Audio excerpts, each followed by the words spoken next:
دیارە ئەم هێرشانەی کە ناوەناوە ڕوودەدەن بۆ سەر هێزەکانی ئەمریکا چ لە ناوەڕاستی عراق بەڵێزخانەی ئەمریکا خود فڕۆکخانەی یان فڕۆکخانەی هەولێر یان بنکەی ئەسەد یان بنکەی بەلات ئەو شوێنانی کە هێزی سەربازی یاخود هێزی دیبلۆماسی ئەمریکای لێیە ئەمە پەیامێکی ڕاستەوخۆی ئێرانە بۆ ئەمریکا بۆ وەکو فشارێک بۆ ئیدارەی بایدن تاوەکو بتوانێت زووتر ئیدارەی بادن بگەڕێتەوە ناو ڕێکەوتنامەی ئەتۆمی پێنجکۆیەک وهروەها ئەم سزا ئابوووریە قورسانەی کە ئێستا لەسەر ئێران و ئێران بەدەستیەوە دەناڵێنێ زووتر ڕزگاری بێ لەدەست ئەم سزایانە بۆیە پێم وایە کە ئەمەی کە ڕوودەدا بەڕاستی ڕاستەوخۆ ئەمە هێرشکردنە سەر هێزەکانی ئەمریکایە ئەگەرچی ئەمریکا لە دوایین گەڕی دانوستانی نێوان عراق و ئەمریکا ویستی کە ئەم بەهانەی هێزەکانی حەشدی شعبی کە ناسراون بە وەلائی و ڕاستەوخۆ ئەجندای ئێران لە عراق جێبەجێ دەکەن ویستی ئەم بەهانەی ئەمە هێزانە ببڕێت بەوەی کە لە دوایین گەڕی دانوستانەکانی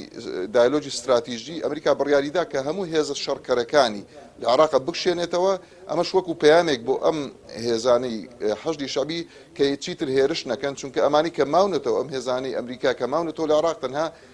مەهام و ئەرچیان ڕاهێنان و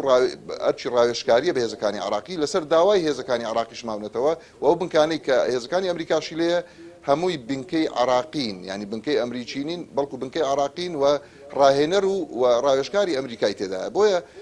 ئەمانە بەڕاستی ئەم هێرشانە ئەمە پەیامی ئێرانە بە شێوەیەکی ڕاستەوخۆ بۆ ئیدارەی بایدن بۆی کە زووتر بگەڕێتەوە ناو ڕێکەوتنامی ئەتۆمی بەتایبەت لە ماوەی ڕابردوو چەند گەڕێکی دانوستان لە ڤێنای پایتەختی نەمسا بەڕێوە چوو بۆ گەڕانەوەی ئەمریکا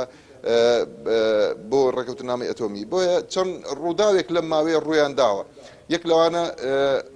هێرشکردنە سەر ئەم کەشتیە ئیسرائیلی کە لە شەوی ڕابردویان دوو ڕۆژی ڕابردوو ڕوویدا لەلایەن ئێرانەوە پێشتر هێرشکردنی ئیسرائیل بۆ سەر بنکەی ئەتۆمی نەتەنز لە ئێران ئەمە بەڕاستی ئەمە شەڕێکی ناڕاستە و خۆیە لە نێوان ئێران و لە نێوان ئەمریکا لەلایەک و لەلایەن ئێران و لەلایەن ئیسرائیل لەلایەکی تر بۆیە پێم وایە ئەم ڕووداوان هەمووی بەیەکەوە گرێدراون و ئەمەی کە شەوی ڕابردووش کرا سەر هەولێر ئەمە بەڕاستی ئەمە یعنی ئەمە شکاندنی ئاسایشی هەرێمە شکاندنی بەڕاستی کۆمەڵێک باشە بۆچی خاکی هەرێمی کوردستان لە نێوەندەدا هەرێمی کوردستان پێیانەوە سەربەرزە باشە بۆچی ئەکرێت بڵێن خاکی هەرێمی کوردستان شڕێکی بە وەکالەتی نێوان ئەمریکا و ئیسرائیل و ئێران تیایدا دەخڵقێت لە ڕابردوودا هەرێمی کوردستان بەشێک نەبووە لەو ململانەیە بۆچی ئێستا ململانەکە هاتووتە ناو هەرێمی کوردستانەوە بەڵێ وەکو باست کرد خاتوچیە لە ڕابردوودا تا ڕادێکی باشە تاوەکو ئێستاش سەرکردایەتی سیاسی کوردستان توانیوێتی باڵانسێکی باش و هاوسەنگێکی باش لە نێوان ئێران و ئەمریکا ڕابگرێت و لە هەولێری پایتەختی هەرێمی کوردستانە گەورەترین کۆنسولخانەی ئەمریکای لێیە و هەروەها کۆنسولخانەی ئێرانی لێیە و ئەو باڵانسە ڕاجگیراوە هەتاوەکو ئێستاشی لەگەڵدا بێ بەڵام دیارە کە بەهۆی ڕووداوەکانی بڵێن ساڵی 2017 16 ئۆکتۆبری 2017 کۆمەڵێک هێزی وەلایی ئەوانەی کە سەر بە ئێران بە شێوەیەکی ڕاستەوخۆ نزیک کەوتنەتەوە لە سنوورەکانی هەرێمی کوردستان ئەم هێزانە بە ئاسانی دیارە دەتوانن دەستیان بگاتە دەوروبەری هەولێر بەتایبەتە فڕۆکخانەی هەولێر کە ئێستا تا ڕادەیەکی باش پارێزراوە سیستەمی پاتریۆتی ئەمریکای تێدا جێگیر کراوە بەڵام چونکە هێزەکانی ئەمریکای لێ ئەو هێزانش نزیکن لە دەوروبەری هەولێر دەتوانن بە شێوەیەک لە شێوەکان بەهۆی موشکەوە ئەم موشکانش بەشێکی زۆریان دروستکراوی ئێرانن دەتوانن کە تا ڕادەیەک هەڕەشە یاخود تهدیدی ئەو ناوچەیە بکەن یا هەڕەشە لە فڕۆکخانەی نێودەوڵەتی هەولێر بکەن بەڕاستی بەهانەکە ئەمریکایە بوونی هێزەکانی ئەمریکایە بەڵام لە پاڵ ئەوەشدا من پێم وایە کە خاتوچیە جیاوازیەکی ئەو تۆ لە نێوان حەشدی شعبی وەلائی و داعش نییە ئەمانە ڕاستە بە بەهانەی ئەمریکا و هێرش دەکەن سەر هەرێمی کوردستان بەڵام لە ئەسڵدا ئەمانە دژی ئەزمموی هەرێمی کوردستان و ئەگەر بتوانن حەشدی شعبیش هاوشێوەی داعش ئەگەر بۆیان بلوێت و بتوانن دەیانەوێت کە ئەزمموی هەرێمی کوردستان بە تەواوی لە ناو بەرن و هەرێمی کوردستان ئەو ئەزمموی نەمێنێت و ئەو قوارەی کە هەرێمی کوردستان باشەکە کارۆغانی دەکرێت بڵێن لەسەر نەخشە بسڕنەوە و هەرێمی کوردستان فەرماندەی گشتی هێزە چەکدارەکانی عراق لای خۆیەوە دەڵێت کە هەندێک کەس و لایەن دەیانێت پشێوی عراق تێک بدەن ینی مەبەست لەم هێرشانە کە دەکرێنە سەر عێراق دەکرێنە سەر هەرێمی کوردستان لەکوێون لە کاتێکدا عێراق خۆی نیگەرانە لە دۆخەکە و داوای لێکۆڵینەوە دەکات دەکرێت بڵین لە دەرەوەی عێراقا دەکرێنە ناو عێراق یاخود سەرچاوی میێرشانە کوێ دەبێت بەدڵنیاییەوە ینی ئەمە بە شێوەیەک لە شێوەکان جێبەجێکردنی ئەجیندای ئێرانە یەک دوو عێراق لە بەردەم هەڵبژاردنێکی چارەنووسسازە لە مانجیدا و بەڕاستی ئەم گروپانە دەیانەوێت لە ئێستاوە بەم هێرشانە هەڵمەتی هەڵبژاردن دەست پێ بکەن و شەقامی شیعە بەلای خوانە ڕابکێشن بۆ ئەوی بتوانن دەنجی پێویست بێنەوە و بتوانن کوتلەیەکی پەرلەمانی بەهێزیشیان هەبێت لە ناو پەرلەمانی عێراق چونکە نابێت لە بیرمان بچێکە ئەم گروپانە جگەلەوەی کە باڵی سەربازیان هەیە باڵی سیاسیشیان هەیە و مەقعد و کورسی پەرلەمانیان هەیە لەناو پەرلەمانی عێراق بۆیە پێم وایە کە ئەم هێرشانە بەشێکی دەکەوێتە قاڵبی هەڵمەتی هەڵبژاردن و هاندان و ڕژاندنی شەقامی شیعە لە بەغدا بۆ ئەوەی کە زیاتر دەنجی ئەم شەقامە بەلای خۆیانە ڕابکێشن و ئەوان خۆیان بە ناوی مقاومەیان بە ناوی بەرهەڵسکارکردنی هێزەکانی ئەمریکا لە قەڵم دەدەن بەڵام لە پێم وانە ئەمە بە هیچ شێوەیەک بۆیان بگونجێت هەتا ینی ئەمریکا لە خاچی عێراقا لە هێرشەکەی پێشووتری هەولێریشە کە لە مانجی دووە ڕوویدا وەڵامی ئەم گروپانی نەدایە بەڵکو لە خاچی سووریادا وەڵامی دانەوە وەکو مڕعاتکردنی حکوومەتی کازمی بۆی پشێوی دروست نەبێت لە ناو عێراقا و عێراق نەبێتە گۆڕپانێکی ڕاستە و خۆ بۆ یەکلاکردنەوەی ململانی ئەمریکا و ئێران بۆیە ئێستاش پێم وایە کە ئەم گروپانە بەردەوام ئەم هێرشان دەکەن دەبێ ئەمریکا و بەتایبەت هێزەکانی عراقی کە بەڕاستی سنوورێک دابنێ بۆ ئەم گروپانەوە بیا خاتە ژێر چوارچێوەی چەتری سوپای عێراق وەڵام داروی ئەمریکا بۆ ئەمانە لەبەر ئەوەی هیچ جیانێکی گیانی لێ نەکەوتۆتەوە پێم وانییە کە وەڵامدانەوەیەکی زۆر توندی ئەمریکای بەدوادابێت تەنها لە ڕێی ڕاگەیاندنەوە ئەمریکا ئیدانەی ئەم هێرشانە دەکات و ئەگەر وەڵامێکی شەبێ پێم وانییە لە سەرخاچی عێراق بێ بەڵکو چونکە عێراق لە بەردەم هەڵبژاردندا ناوێ ئالۆزی لە شەقامی عێراق و لە گۆڕپانی عێراقا دروست بێ بەڵکو وەکو جاری پێشتر وەڵامدانەوەکە لە ناو خاچی سووریا دەبێ بۆ ئەو گروپانی کە بەڕاستی خۆیان ئەلان کردووە لە ژێر ناونیشانی گروپی ئەولیا دەم یان کەتایب الشوهەدا وەکو جاری پێشووتر یان کۆمەڵێک گروپن کە ئەمانە هەمویان بەڕاستی لەژێر چەتری ئێراندان و هەمویان ئێران ئەجیندای ئێران لەم ناوچەیە جێبەجێ دەکەن بۆی ئێران بتوانێت بڵێ منیش وەرەقەی زەختم ماوە و بە ئەمریکا بڵێ ئێران دەیەوە بە ئەمریکا بڵێ کە منیش کۆمەڵێک وەرەقەی زەخت و کارتی فشارم هەیە بەسەر ئێوە هەر کاتێک بمەوێ ئەم کارتانە بەکاردێن و بەرژەوەندیەکانی ئێوە لە عێراقا دەکەمە مەترسیەوە. باشە کاکارۆغەمە کاریگەری نابێت لەسەر ئەمن و ئاسایشی هەرێمی کوردستان لە تێڕوانین و بۆچوونی وڵاتانی دەرەوەدا بە تایبەت هەولێر کە لە ناو هەرێمی کوردستانە بە با بڵین بە وێستگەیەکی سەرەکی وەبەرهێنانی وڵاتانی دەرەوەدا دەنرێت زۆربەی وڵاتانی دەرەوە وڵاتانی دراوسێ لە هەولێر وەبەرهێنان دەکەن ئەمە کاریگەری ناڕاستە و خۆی نابێت لەسەر و پرسە بەڵێ ئامانجی ئەم گروپانە دروستکردنی ئەو کاریگەریە کە جنابەت باسی دەکەی خاتوچیا و دەیانەوێت کاریگەری دروست بکەن لەسەر کۆنسوڵخانەکانی بڵێن وڵاتانی ئەوروپی ئەمریکی ئەو وڵاتانی کە کۆنسوڵخانەیان لە هەولێرە هەیە چونکە نزیکەی 41 نوێنەرایەتی کۆنسوڵخانە لە هەولێر هەیە و ئەو ئامانجی ئەم گروپانی حەژی شابی ئەوەیە کە دەتوانین بڵێن ئامانجیان ئەوەیە کە هەولێر بە بەغدا بکەن بۆ ئەوەی کە هەولێریش ئەو پێگە ئارامی کە هەیەی بشێوێنن و ئەم شانازی کە بەڕاستی هەولێر هەیەی کە هەمیشە نەوایەکی ئارام بووە بۆ هەموو لایەنەکان بۆ هەموو هەتا نەک بۆ لایەنە دەرەچیەکان بۆ کۆنسوڵەکان بۆ نێردە دیبلۆماتیەکان بەڵکو بۆ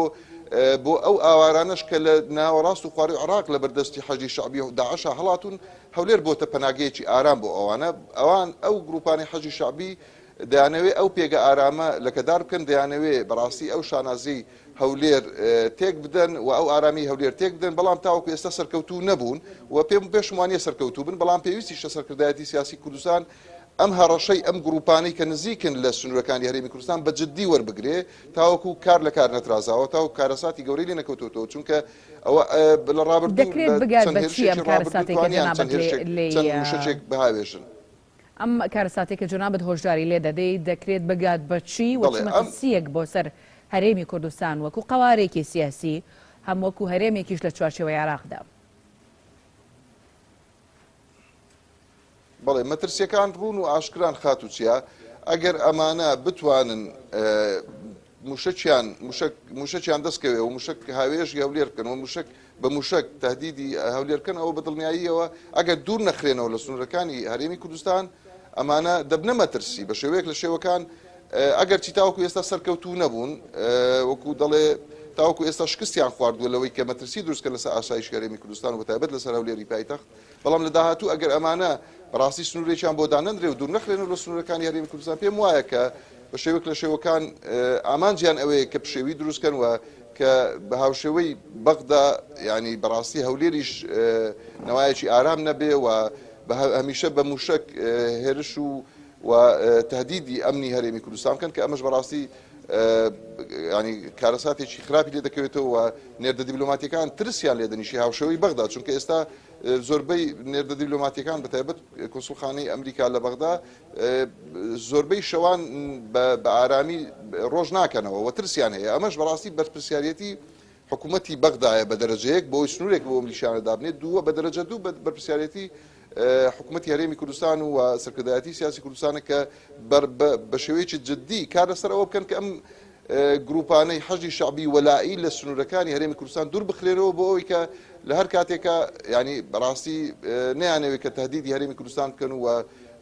موشک بەهاوێژن بۆ فڕۆکەخانەی هەولێر بە بەهانەی بوونی هێزەکانی ئەمریکا. باش دەکرێت بڵین کە لاوازی پەیوەندەکانی هەرێمی کوردستانە لەگەڵ وڵاتی ئێراندا کە ئەم جۆرە کێش و گرفتانی لێ دروست دەبێت یاخود لاوازی پەیوەندەکانی هەرێمی کوردستانە لەگەڵ لایەنی شیعە لە عێراقدا بینیمان لە ماوەی ڕابردوودا بەهۆی پرسی بودجەوە کێشە و گرفت کەوتووە نێوانی هەرێمی کوردستان و حکوومەتی عێراقی و بەتایبەت لایەنی شیعە کە داواکاری ناڕەوایان هەبوو وەک حکوومەتی هەرێمی کوردستان باسی لێوە دەکرد بەڵام دواتر بە تێپەڕاندنی بودجە وەک باسی لێوەکرام کێشانە کەم بوونەوە و کاڵ بوونەوە دەرەنجامی ئەم کێشانەیە وای کردووە کە هەولێری هەرێمی کوردستان بگرێت ئامانج پێم وایە هەرێمی کوردستان پەیوەندیەکی تاڕادەیەک هاوسەنگ و باشی هەیە لەگەڵ کۆماری ئیسلامی ئێرانیش و لەگەڵ ئەمریکاش یعنی ئەمە لاوازی پەیوەندیەکان نییە چونکە بە بەڵگەی ئەوەی کە کۆنسوڵخانەی ئێران هەم لە هەولێر هەم لە سلێمانی بڵین وڵاتی ئێران کۆنسوڵخانەی هەیە و پەیوەندیەکی تاڕادەیەک پتە هەیە لە بینی هەرێمی کوردستان و لە بینی ئێرانیش بەڵام بەڕاستی ئەم گروپانە کێشەکە ئەوەیە ئەم گروپانە گروپی جۆرا و جۆرن خاتوچیا و حکوومەتی عراقیش تا ئێستا سەرکەوتوو نەبووە کە ئەم گروپانە بخاتە ژێر چەتری سوپای عراق و ئەمە داواکاری نەک ئیدارەی بایدن و لەم گەڕەی دانوستان بەڵکو داواکاری ئیدارەی ترامپیش بووە و لە گەڕەکانی تری دانوستانیش ئەمریکا بە شێوەیەکی ڕاستەوخۆ کۆشتی سپی بە تایبەت داوای لە حکوومەتی عراق کردووە کە سنوورێک بۆ ئەم گروپانە دابنێت چونکە دەتوانین بڵێن بە سەدان هێرشیان کردوتە سەر باڵۆزخانەی ئەمریکا لە بەغدا بنکەی عین الئەسەد بنکەی سەربازی بەلەد و ئەو شوێنانەی کە ئەمریکای لێ هێزەکانی ئەمریکای لێ بەڕاستە و خۆ ئەمانە بەڕاستی ینی هەڕەشەن و بەردەوام هێرشیان هەبووە بۆ هەولێریش ئەمە بەڕاستی ئەمە هێرشی جاری یەکەم و دووەم نییە ئەمە هێرشی سێمە کە ئەم گروپانە ڕاستی دەیانەوێت کە هەڕەشە لە هێزەکانی ئەمریکاش بکەن لە هەرێمی کوردستانیش چونکە پەیامیان ئەوەیە کە هەرێمی کوردستان جیاوازی نییە لەگەڵ عراق هەولێریش هاوشەوەی بەغدا ئارام نییە بۆ هێزەکانی ئەمریکا ئەوان دەیانێت ئەو پەیامە بگەێن سوپای ئەمریکا و کۆشتی سپی کە هیچ شوێنێک لە عراق ئارام نییە بۆ هێزەکانی ئەمریکا ئەگەرچی لە پێشووترا بەڕاستی هەولێر و هەرێمی کوردستان هەمیشە نەوای ئارام و پێگەیەکی سەقامگیر بووە بۆ هێزەکانی ئەمریکا بۆ هەتا وەکو باسم کرد بۆ ئاوارەکانی ناوەڕاست و خوارێ و عراقیش ڕویان لە هەرێمی کوردستان کردووە تاوەکو ئێستاش ئەم گروپانە سەرکەوتوو نەبوون لەوەی کە هەولێر هاوشێوەی بەغدا لێ بکەن و ئەو ئارامی و سەقامگیری لە هەولێر هەیە تێک بدەن و بشڵەژێنن بەڵام پێم وایە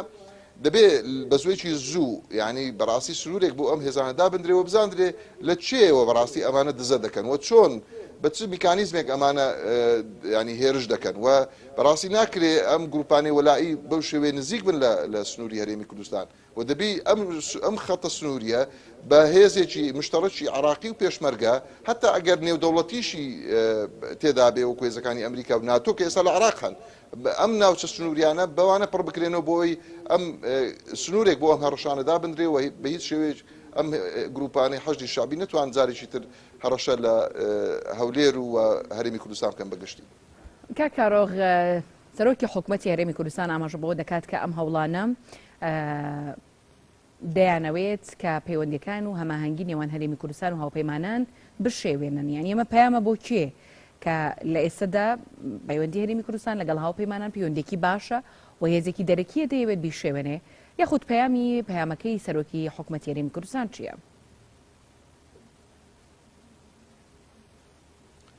بەڕاستی پێم وایە کە ینی کۆمەڵێک وڵات هەن کە ناخوازن هەرێمی کوردستان پەیوەندیەکی قوڵی هەبێت یان هاوبەشێکی استراتیژی بێت لەگەڵ وڵاتانی ڕۆژئاوا و بەتایبەت ئەمریکا و هاوپەیمانان. ئەوانیش یەکێک وڵاتی ئێران، ناویتر وڵاتی تورکیا، هەتا تورکیاش بەدڵی نییە ئەم پەیوەندی کە هەرێمی کوردستان هەیەی لەگەڵ وڵاتانی ڕۆژئاوا بەتایبەت ئەمریکا و دەیانەوێت هەمیشە قوارەی هەرێمی کوردستان لە قاڵب بدەن و هەرێمی کوردستان وەکو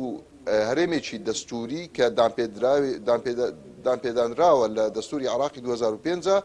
دەیانەوێت ئەم قوارەیە بچووک بکرێتەوە. بۆیە بەڕاستی تورکیای ئێرانە هەتا وەکو هەندێک لایانی شیعی عراقیش و سونەی عراقیش بەدەرنین لەم هەوڵانەی کە دەیانەوێت بە شێوەیەک لە شێوەکان ئەگەر بۆیان بلوێت قوارەی هەرێمی کوردستان بچووک بکەنەوە و هەرێمی کوردستان ینی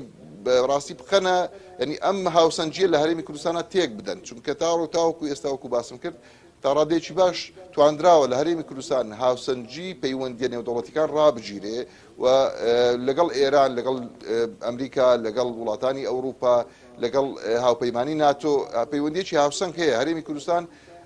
بەڕاستی تا ڕادێکی باش توانیوێتی ئەم پەیوەندی دیبلۆماتیە ڕابگرێ، بەڵام ئەمە وڵاتانی جیران و دەوروبەرن کە ئێرانە، تورکیایە و هەندێک لایانی سونە و شیعی عراقیش کە چاویان هەڵنایە بەڕاستی بەو پەیوەندیە پتەوەی کە هەرێمی کوردستان هەیەی لەگەڵ وڵاتانی هاوپەیمانی دژی داعش یاخود لەگەڵ وڵاتانی ناتۆ یان لەگەڵ ئەمریکا. بۆیە پێم وایە ئەمانە دەیانەوێت کە هەرێمی کوردستان لاسەنگ بکەن و ئەو هاوسەنجیە نەمێنێ و هەرێمی کوردستان قوارەکەی بچووک بێتەوە و بەم شێوەیە ئەم ناوەندە نێودەوڵەتیانە لە هەولێر نەمێنن و بۆیە هەڕەشە دەکەن و بڵێن هێرش دەکەن بۆ ئەوەی کە ئەم پێگە سەقامگیریە تێک بدرێ و ئەم 41 ناوەند و کۆسوڵخانە نێودەوڵەتی کە لە هەولێرە هەیە هەست بە مەترسی بکەن بۆ ئەوەی کە بەڕاستی وەکو پێویست بە بەرهێنان نەکرێ و کاریگەری دروست بکات لەسەر سێکتەری ئابووری و بەرەوپێشچوونی ئابووری لە هەرێمی کوردستاندا. هەرێمی کوردستان دەتوانێت چی بکات بۆ ڕوبەڕووبوونەوەی ئەم جۆرە هێرشانە؟ هەرێمی کوردستان دەتوانێت داوا لە یەکەمیان لە حکوومەتی عراق بکە کە بەڕاستی حکوومەتی عراق بەرپرسی یەکەمە لە پاراستنی یاخود کۆنتڕۆڵکردنی ئەم گروپانەی کە چەچیان بەدەستە و بەدەرن لە یاسا، ئەمانە خاتوچیا هەر هەرێمی کوردستان ناکەنە ئامانج، ئەمانە حکوومەتی کازمیش دەکەنە ئامانج. ڕۆژانە ئێمە بینیمان لە ڕابردوو چەند جارێک بینیمان کە ئەمانە عەرزی عەزەڵات دەکەن لە شقامەکانی بەغدا و نمایشی سەربازی دەکەن و وێنەکانی کازمی دەخەنە ژێر پێیان و تهدیدی کازمی دەکەن بە گوێبڕین. یعنی ئەمانە بەڕاستی بۆ تەنها بۆ هەرێمی کوردستان هەڕەشەنین. بۆیە پێویستە حکوومەتی کازمی نەک تەنها لەبەر هەرێمی کوردستان بەڵکو لەبەر خۆیان، لەبەر حکوومەتی خۆی، لەبەر سومعەی خۆی، لەبەر سیادەی خۆی سنوورێک بۆ ئەم هێزانە دابنێ و ئەم هێزانە چیتر نەبنە کێشەی ئەمنی، هەڕەشەی ئەمنی نەکەنە سەر ناوەندە دیبلۆماسیەکان و هەرێمی کوردستان و ناوەندە بڵێن بنکەکە سەربازیەکانی ئەمریکا و ناوەندە دیبلۆماسیەکانی ئەمریکا و وڵاتانی ئەوروپا لە بەغدا و لە شوێنەکانی تر نەکەنە ئامانج و چونکە ئەمە بەڕاستی لەسەر سومعەی عراق زۆر کەوتووە و لەسەر سومعەی حکوومەت زۆر کەوتووە و حکوومەتی عراق ئەمە بەڵگەیە لەسەر ئەوە کە حکوومەتی عراق خاوەن سیادە نییە، خاوەن سەروەری نییە و کۆمەڵێک گروپ هەن کە موچە لە عراق وەردەگرن لەسەر میزانی عراقن، بەڵام ئەجیندای وڵاتی ئێران جێبەجێ دەکەن لە عراق. ئەمە بە شێوەیەکی ڕاستەوخۆ ئەمە بەڕاستی ڕوون و ئاشکرایە خاتوچیا ئەم گروپانەش نایشارنەوە و نەیانشاردۆتەوە کە ئەوان تابعی ویلایەتی فەقیهن، تابعی ئێرانن و ئێران چی گەرەک بێ و چی بخوازێ لە عراقا جێبەجێ دەکەن و ئەوان خۆیان بە جوندی و بە سەربازی ئێران دەزانن و هەمیشە لەژێر بڵێن سەمع و تاعی ئێراندان. بۆیە ئەمە ئەرچی حکوومەتی کازمیە بە دەرەجەیەک ئەم گروپ سنوورێک بۆ ئەم گروپانە دابنێ، هەروەها ئەرچی حکوومەتی هەرێمی کوردستانیشە کە ڕاستی سنوورەکانی قایمتر بکە و داوا لە نێوەندە نێودەوڵەتیەکان داوا لە نەتەوەی گرتوەکان کە ئێستا نێردەیان هەیە لە هەرێمی کوردستان لە عراق و داوا لە ئەمریکا بکە کە بە شێوەیەکی ڕاستەوخۆ ئەمریکا چۆن توانیوێتی سیستەمی پاتریۆت بۆ خۆی لە فڕۆکەخانەی هەولێر دابنێ، ئەوها بەڕاستی خاک و ئاسمان و زەوی هەرێمی کوردستانیش بپارێزێ بە شێوەیەکی گشتی بۆ ئەم گروپانە بە بەهانەی بوونی هێزەکانی ئەمریکاوە هەڕەشە لە هەرێمی کوردستان و لە هەولێری پایتەخت نەکەن. سپاس بۆ کارە خۆشناو سەرۆکی ئینستیتوی توێژینەوەی ئەمریکی کوردی بە شێوەیەکی ڕاستەوخۆ لەگەڵمان بووی.